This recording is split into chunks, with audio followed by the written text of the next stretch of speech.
Picoty Solaire, expert en solutions photovoltaïques pour un avenir durable. Et Akena, la reine des vérandas et des pergolas, vous présente Sud Radio, la planète demain, Christophe Debien.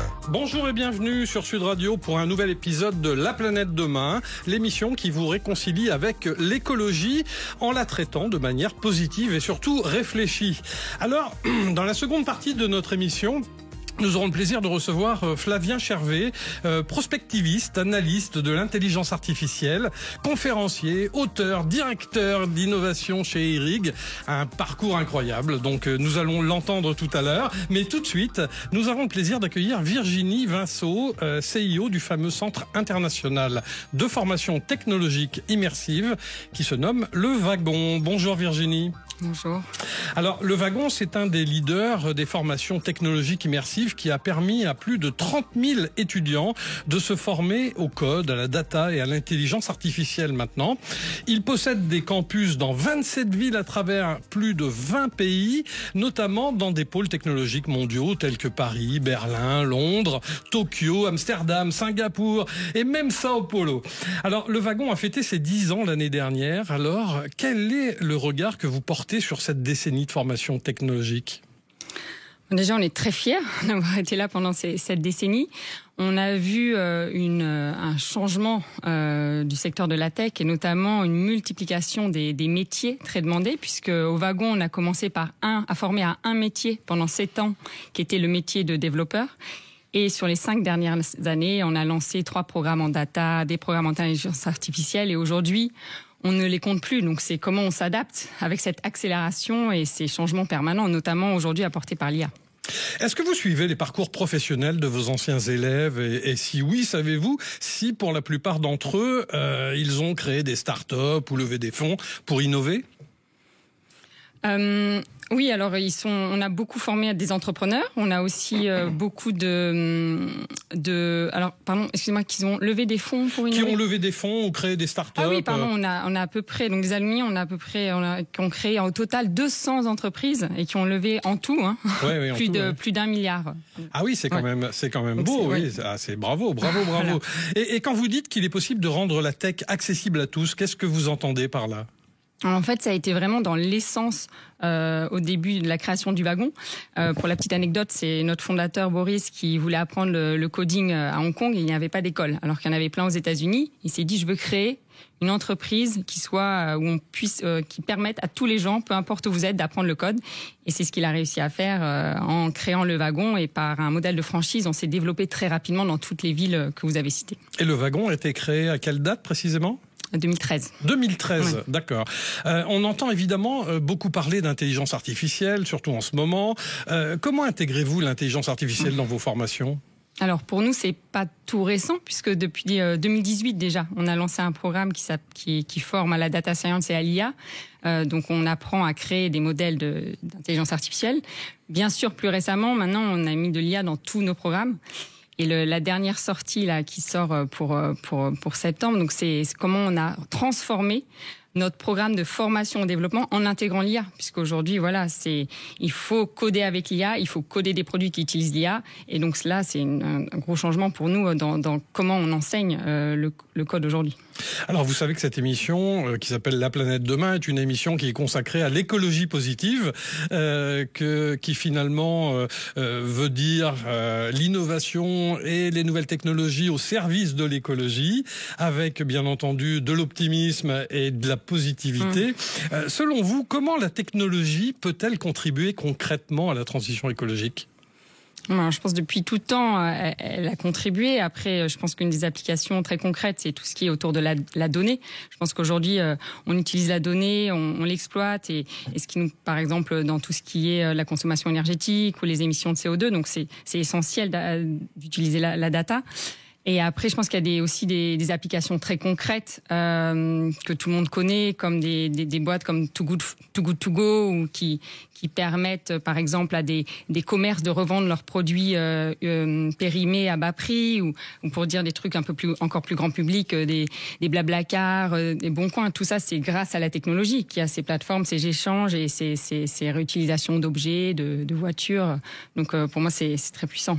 Est-ce que vous pensez que l'intelligence artificielle pourrait être un danger pour l'écologie? Ou alors, carrément, est-ce qu'elle peut servir l'écologie? Ouais.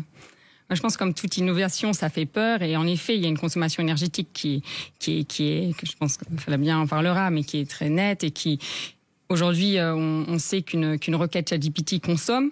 Après, bon, moi, je suis pas l'experte en termes de nombre, mais ça reste quand même plus de 10 fois moins que de recharger son propre iPhone. Donc, je pense que c'est comment on l'utilise. Et aujourd'hui, par exemple, nous, on apprend à nos étudiants à l'utiliser, bien l'utiliser. Et je pense que, encore une fois, un besoin de formation, de bien utiliser l'IA permet de faire moins d'itérations et de consommer moins. Donc pour moi, c'est comment bien l'enseigner, comment bien l'utiliser.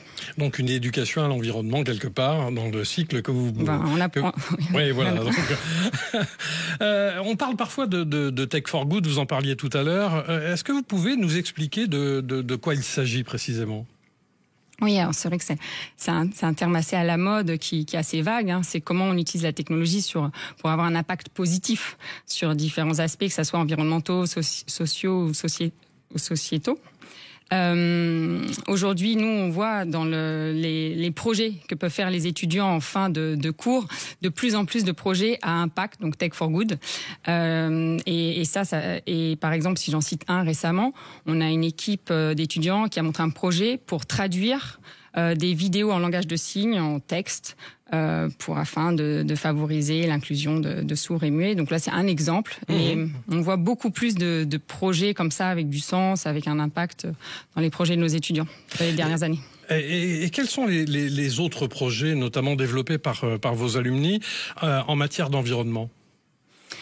Oui, alors ça, je vous parlais des projets de fin de cours. Oui. Après, on a aussi des anciens qui ont monté des entreprises. C'est là la question. Voilà. Donc, par exemple, je pense à une ancienne qui a fait la formation web et ensuite la formation data science et qui a créé une entreprise qui s'appelle Kelvin, qui est une entreprise donc qui innove dans le diagnostic énergétique.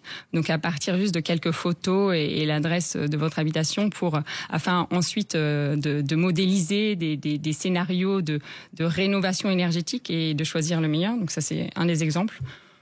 Je peux citer aussi peut-être dans le milieu médical. On a une ancienne élève dans le programme Data Science qui a monté une entreprise qui s'appelle Teremia, qui a pour but de révolutionner la médecine de précision en neurologie pour personnaliser les traitements, notamment pour les traitements d'Alzheimer. Intéressant, oui. Je peux vous en citer d'autres. Mais... Non, on va s'arrêter là. Beaucoup de personnes pensent encore que se former à la tech, c'est réservé à une élite ou à des profils très techniques. Est-ce vraiment le cas, selon vous ? Tout dépend du métier visé. Si vous voulez devenir data scientist chez Google, peut-être que oui, il faut un peu d'expérience et un peu de formation préalable. Mais on a des programmes, notamment comme nos programmes de développement web ou de data analyse qui sont ouverts à tous. C'est-à-dire que les prérequis, c'est le bac plus un an d'expérience. Donc on a eu des superbes histoires d'anciens chefs cuistots qui sont rentrés dans le monde de la tech grâce à nos formations. Alors, par ailleurs, j'ai cru comprendre que vous aviez mis en place un fonds afin d'aider les personnes à financer leur formation. Est-ce que vous pouvez nous en dire un petit peu plus à ce sujet ? Oui, c'est un fonds pour financer jusqu'à 50% du programme et pour à peu près 300 personnes que nos équipes identifient. Donc, il y a plusieurs catégories. Donc, il y a une catégorie, ce sont les femmes, parce qu'on forme à peu près 30% de femmes dans nos élèves, mais on n'y est pas encore aux 50%. Et puis, il y a aussi d'autres catégories comme les personnes les personnes seniors ou les personnes de milieux défavorisés.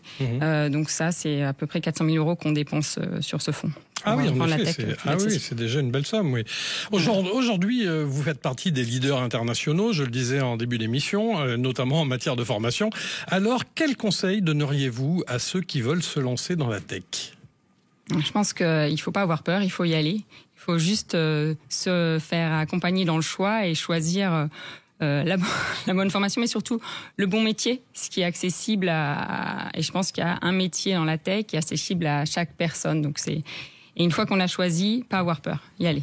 Je parle aussi pas mal pour les femmes, malheureusement, parce qu'on voit que c'est souvent, on a du mal dans les processus d'admission, c'est souvent celles qu'on a le plus de mal à convaincre. Ah oui, j'imagine, voilà. J'imagine. On sait tous que la technologie avance à grands pas. Comment imaginez-vous l'avenir du wagon ?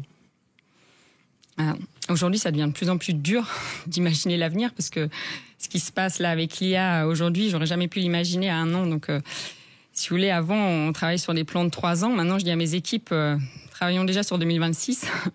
Et là, pour nous, c'est vraiment il y a le côté individu, mais je pense que le côté entreprise doit s'accélérer.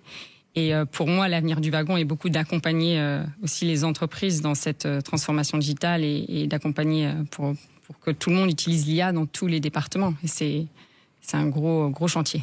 Merci beaucoup, chère Virginie Vincent, CIO du centre de formation Le Wagon, que vous pouvez retrouver sur Internet à l'adresse suivante, lewagon.com. Nous nous retrouvons dans quelques instants avec un nouveau reportage en immersion de notre French Trotter préféré. J'ai nommé le Sir Thibaut, cavalier des temps modernes. À tout de suite sur Sud Radio. Picoty Solaire, expert en solutions photovoltaïques pour un avenir durable. Et Akena, la reine des vérandas et des pergolas, vous présente Sud Radio, la planète demain, Christophe Debian. Eh bien, nous voici de retour dans l'émission La planète demain, en compagnie de notre Thibaut, le fameux French Trotter, avide de rencontres professionnelles, qui s'est promené dans les allées du salon Vivatech à Paris. Bonjour Thibaut. Bonjour Christophe. Et oui, c'était juste avant l'été. Vivatech, c'est le grand rendez-vous de l'innovation technologique, celui où l'on découvre les startups qui inventent le monde de demain, la planète demain. Et justement, parmi ces pépites, beaucoup appartiennent à l'écosystème Green Tech, où la technologie sert à réduire notre impact environnemental et à répondre concrètement à l'urgence climatique. On en a parlé dans la première partie de l'émission. Alors, premier exemple, SimulImpact, le tout premier simulateur capable d'évaluer l'impact global des projets d'investissement public. Guillaume Perdereau, son directeur du développement, nous explique comment ça fonctionne. On est tout simplement une plateforme, un logiciel, une application. Voilà, c'est un outil technologique qui est mis à disposition auprès d'acteurs publics pour aller mesurer, quantifier les impacts économiques, sociétaux et environnementaux des projets d'investissement des collectivités locales. Des exemples concrets. Exemple concret, je représente la collectivité de Nantes Métropole par exemple et je souhaite lancer un projet de rénovation de mon éclairage public. L'idée étant d'aller en tant que référent ou directeur technique en fait de la métropole, je souhaiterais aller chercher un budget et un projet en fait de rénovation de mon éclairage, mon parc en fait éclairage public et je souhaite en fait tout simplement me faire accompagner d'un outil pour m'aider à prendre cette décision-là et à valoriser mon projet auprès de mes élus, auprès du maire, etc., auprès des décideurs publics. Alors je vais rentrer toutes mes données au sein de simulateur SimulImpact et je vais pouvoir déceler si tel ou tel projet est intéressant ou pas d'un point de vue économique, sociétal et environnemental. Est-ce qu'il y en a d'autres? Est-ce que vous avez une concurrence sur ce secteur? Ça c'est la grande question. En effet, nous on est une petite entreprise, ça fait 2 ans qu'on existe, ça fait une belle année déjà qu'on a commercialisé notre premier module sur l'éclairage public. Il y a des concurrents, alors ça oui, il y en a toujours et tant mieux, c'est super. Mais avec cette approche et ce positionnement sur ce calculateur triptyque d'impact économique, social et environnemental, ça n'existe pas encore pour le moment. Certains concurrents peuvent aller sur du one-shot, c'est-à-dire sur de l'impact carbone uniquement ou alors sur un aspect plutôt environnement. Nous, on a la chance de développer quelque chose en fait qui est sur ce triptyque d'impact. Toujours Vivatech 2025. Je suis avec Charles Punier de Maillon Mobility qui a développé un engin roulant qui n'est ni vraiment un cargo ni vraiment un vélo, qui répond à plein d'usages. Alors de quoi s'agit-il ? Alors derrière Maillon Mobility, l'idée c'est de proposer une solution alternative à la voiture pour les petits trajets du quotidien chez les professionnels et plus tard les particuliers. Donc on a développé un véhicule intermédiaire qui reste dans la catégorie des vélos assistance électrique et qui va venir gommer tous les freins à l'utilisation massive du vélo. Donc c'est pour ça que notre petit véhicule a une carrosserie pour se protéger des intempéries. Il a 3 roues pour permettre de la stabilité. Il emporte des charges jusqu'à 250 kg, pilote compris.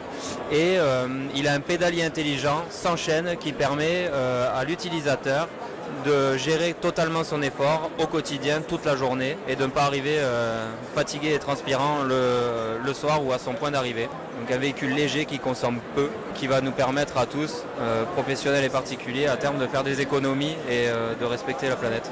L'entreprise est basée où ?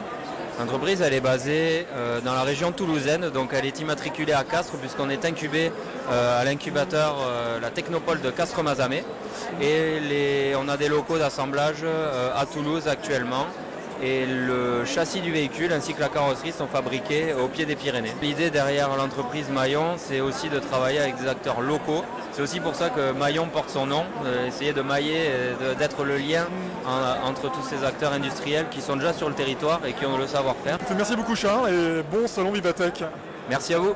Alors on le voit, la tech ne manque pas d'idées pour répondre aux grands enjeux environnementaux. La suite de notre visite, mon cher Thibaut, la semaine prochaine. Merci beaucoup, on vous retrouve dimanche prochain, donc pour de nouvelles aventures écologiques et positives, bien sûr. Maintenant, nous avons l'honneur d'accueillir Flavien Chervet, qui est prospectiviste, analyste de l'intelligence artificielle, conférencier, auteur, directeur innovation chez IRIG.